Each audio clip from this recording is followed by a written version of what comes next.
1000万 MLB 翻訳侍選手チャンネルへようこそ。ヤンキースとドジャースによるワールドシリーズが開幕します。両チームともに球界を代表する名門チームであり、大谷翔平選手や山本由伸投手など日本人選手の活躍にも期待が集まっています。ゲリット・コール投手とのマッチアップにも注目が集まる中、現地メディアの解説やレジェンドたちの見解を日本語に翻訳してお届けいたします。ぜひ最後までご覧ください。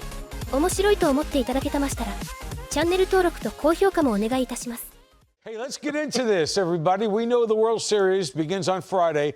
Dodgers will host the Yankees for games 1 and 2, and the teams that have appeared in the most World Series. So here we go.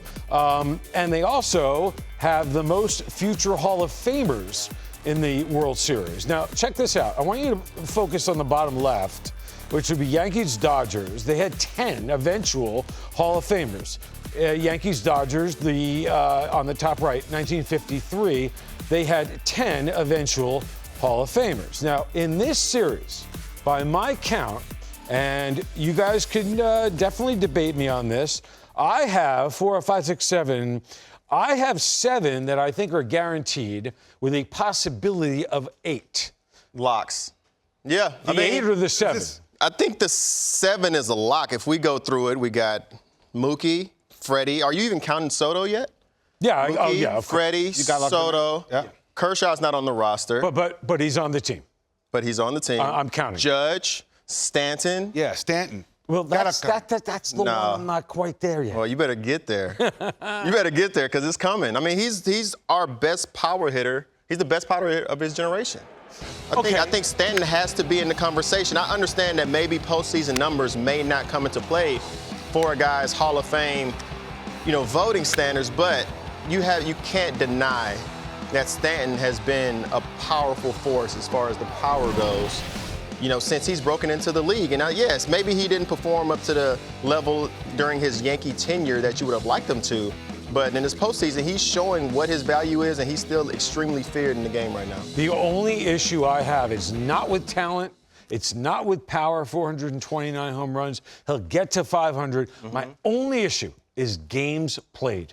What do you think about that? It's been extremely difficult for him to be on the field. And sometimes that happens with guys that are that big and of course, with such a violent swing and everything he does it so powerfully. But it's the bulk numbers that I'm looking at. When you talk about 500 home runs, man, we really going to have to get down to the nitty-gritty and say, is 500 home runs a chewing? Like, if you get 500 home runs in the major leagues, we got to be talking about you being in the Hall of Fame, regardless of the ups and downs that you've had. I know that we have advanced stats, CY, but 500 is 500, man. Absolutely. No, I throw those advanced stats out. Good. I'm looking at 500. No, I'm looking at 500. Now, you could look at it the other way. Let me just do this real quick. 500, and I'm talking about games played being low, it makes the 500 even more impressive. Correct. You start looking at, and then now you get into rate stats. Like, Lowe's, I'm sure you get into the at-bats per home run. Yep. You start to compare the other rate stats of these other Hall of Famers who were no doubters in their at-bats per homer, and you start to see that Stanton, when he was on the field, he was great. All right. Now, I know you got something coming up right here. Yeah. On previous World Series and star power in those World Series. When you think of this star power that's happening with the Yankees, the fact that you have the Yankees and the Dodgers in the postseason, it's because you have so many household names. But to be on this team, what Freeman's looking at when you're signing guys is who is tried and true and proven in the postseason. I need those guys in my clubhouse because our goal is not just to make it to the postseason. Our goal is to win the World Series. So I have to bring in guys like Kike Hernandez that's been there, that I know who I'm going to get. If I'm the Yankees, the reason that you signed Garrett Cole in the first place is because he's proven, he's shown that, yes, he had a bad start against the Nats his first time around, but the second time around, he was able to make the adjustment. Even though the Nats ended up winning the World Series, these are stars that aren't just good players. They're guys who, when the lights get the brightest, they find a way to step up. We're seeing Mookie Betts right now come out of a big postseason slump, but we've seen him shine, and we've seen these guys win World Series. If you guys have won a World Series before, you understand that it takes a certain type of calmness to be able to slow the game down, to be able to come through in big situations, and nobody came through bigger than Juan Soto. Right here, he's taking Garrett Cole and Justin Verlander deep at 20 years old. You're talking about going against the best in the game on the World Series stage. At 20 years old, he was coming through, so there's no doubt in my mind right here at 25 years old, he's going to be ready. And then going back to the Dodgers. We're talking about Yankees and Dodgers. Freddie Freeman, hopefully he gets the opportunity to play here. He's been dealing with that ankle injury that he's had when he twisted his ankle. But seeing these guys shine, you need to see Freddie hopefully in the lineup. Hopefully he gets healthy. But these are a multitude of players who have been there. Yes, we went through the Royals series and the Orioles series, and you could tell they were a little inexperienced. When the lights got bright, you could tell they tried to do a little bit too much. In this series, you're talking about the Yankees and the Dodgers, two teams who don't strike out a whole bunch, know how to slow the game down.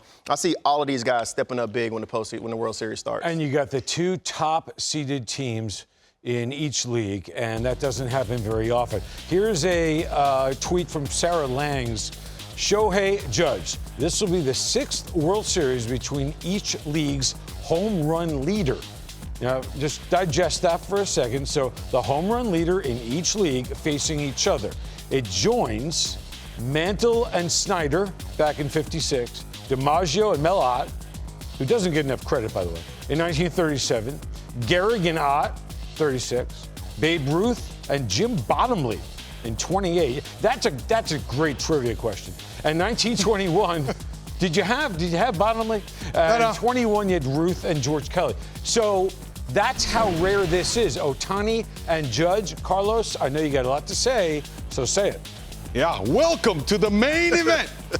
Man, this is the Thriller in Manila, Rumble in the Jungle, whatever you want to call it, tweet us. Here's a teletape. As you can see, these two are big guys, 6'4" versus 6'7", 210, the most extremely lean right there for Shohei Otani. Of course, 282 for Judge, an absolute giant. The age is comparable. And look, these guys are both champions. They are where they need to be in the big stage. But let's look at the intangibles. They do it all, right? On the field, they got speed. So you can check that box. It's incredible how these big guys are able to move so swiftly and gracefully. For Judge in the outfield, we've seen Otani go out there and steal 50 bases as well. But then, make no mistake about it, it's the placatas that has us glued to our seats. All right, this is the impressive part. These guys are elite hitters. We're looking at two of the best hitters who's ever stepped on a big league diamond. And we get to watch him in the World Series. This fight is of epic proportions. And I'll add this, neither has won a World Series. And I don't know if you said that and I wasn't paying attention, but neither has won a World Series, although you could make the case that Otani in the WBC and playing in his home country has won some big-time team awards. Now, the manager of the Yankees, talking about Aaron Boone right now, and I got to say, I'm happy for this man because he has been under pressure for years and years. He spoke today about appearing in the World Series. Iconic teams, and East meets West. And this is, Dodgers, Yankees, Lakers, Celtics, whatever you want to say. It has that kind of feel to it. And I certainly remember, those times and those teams very well. 7 years now that I've been here. There's always been that occasional talk about Yankees, Dodgers. I think it's going to be, I'm looking forward to all of it. The stars will be out. The eyeballs will be watching. And hopefully we can deliver on a great series. I can tell you Garrett will pitch game one. We're just starting to kind of, formulate our plans and things like that. So we'll see. Aaron Boone played in one World Series, by the way, in '03. They lost to the Marlins. So Garrett Cole starting game number one.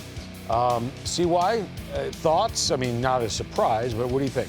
No, I love it. I mean, this is who's made for this moment. And if you're going to win, your ace has to be able to go. The same way I feel about Yamamoto, I feel about Garrett Cole. He had a rough stretch for a little bit, but then he's been able to turn things around in this postseason and keep his composure and prove that he is extremely mentally strong. And he's ready for this challenge. He's been waiting for a long time for this challenge on the World Series stage, and I feel like he's going to step it up.